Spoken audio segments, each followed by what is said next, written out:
imagine a power source so vast that could power the entire world in just 1 hour. This incredible resource shines above us every living minute, yet we hardly tap into it. We are sitting under a star that is capable of powering our future and our present. Yet, we are still heavily dependent on depleting fossil fuel reserves. I am Shreyas Sahoo, and I'm a solar energy enthusiast. Solar power fascinates me, and today I'm here to share its untapped potential with you. What will happen after fossil fuels run out? What will humanity do in that case? Why aren't we fully harnessing this limitless power? The answer lies in addressing climate change. As we all know, our Earth is in grave danger, facing a serious threat: climate change. Climate change is fueled by global warming, which in turn is primarily caused due to the emission of chlorofluorocarbons, or the CFCs. These CFCs used to come from our refrigerators and air conditioners. But thanks to global efforts like the Montreal Protocol, which was signed in 1987, we have managed to curb those emissions. But the battle is still far from over. Efforts like the Kyoto Protocol and the Paris Agreement have been significant milestones in our journey against fighting climate change. The Paris Agreement, in particular, set a very ambitious goal to limit global warming to 1.5 degrees Celsius. To do this, global greenhouse gas emissions must peak before 2025 at the latest and decline by 43% by 2030. Since we are talking so much about global warming, let's take a step back and really reconsider. Is global warming really that bad? Well, yes and no. Global warming in moderation is very necessary for our survival. It keeps the earth warm enough for us to live. Without it, our planet would be a frigid minus 18 degrees Celsius, an uninhabitable icebox, or should I say, ice sphere. But too much global warming? That's where the problem begins. Rising temperatures lead to melting ice caps, lead to higher sea levels, more frequent floods and other natural disasters, and ultimately a threat to the very existence of humanity.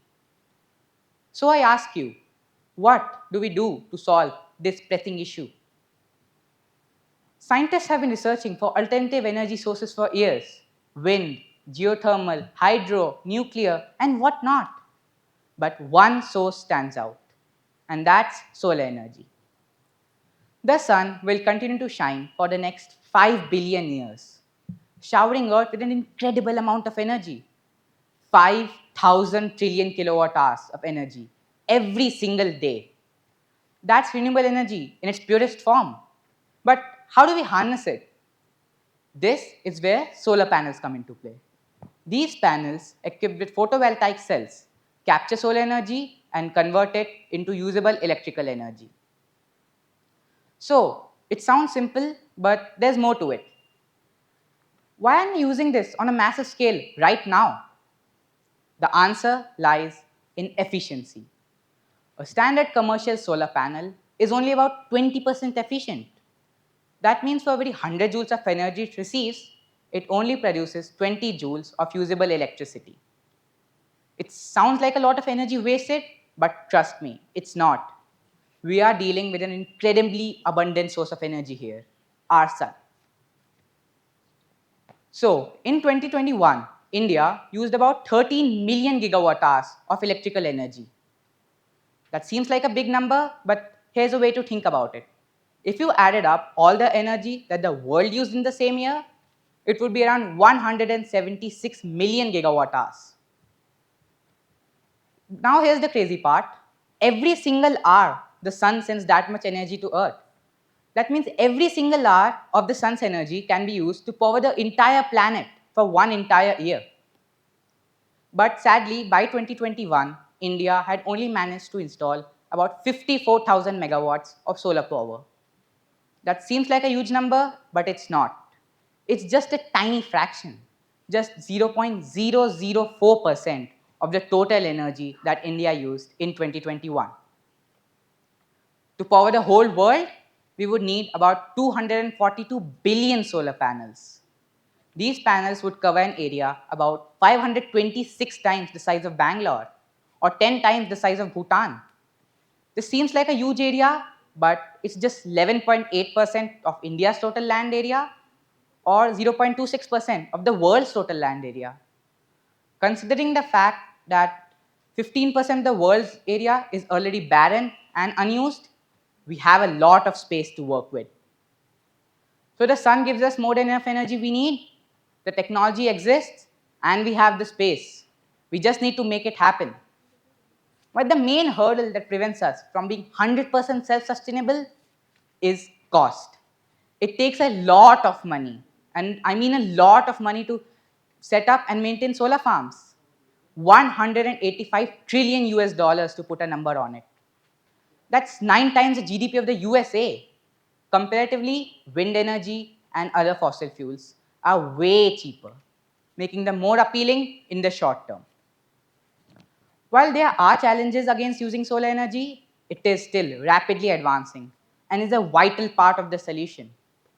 When you compare it to the other renewable sources of energy out there, it stands out as the best candidate for our future.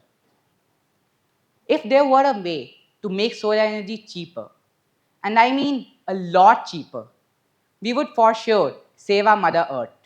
And I believe that such a future would be possible if we strive for it, starting today. This isn't just for governments or industries to take action. Each of us can do our part. We may not be able to set up a solar farm overnight, but we can do our bits in bits. We can try and install solar panels on our roofs, make others aware about it. We can support renewable energy policies and whatnot. Solar energy is not the most efficient or definitely not the cheapest option right now. But our collective efforts can power our future and our present. It's time that we move from fossil fuels to something more sustainable before it's too late. So the final question, can solar energy save Earth? Absolutely. But if we act now. Thank you.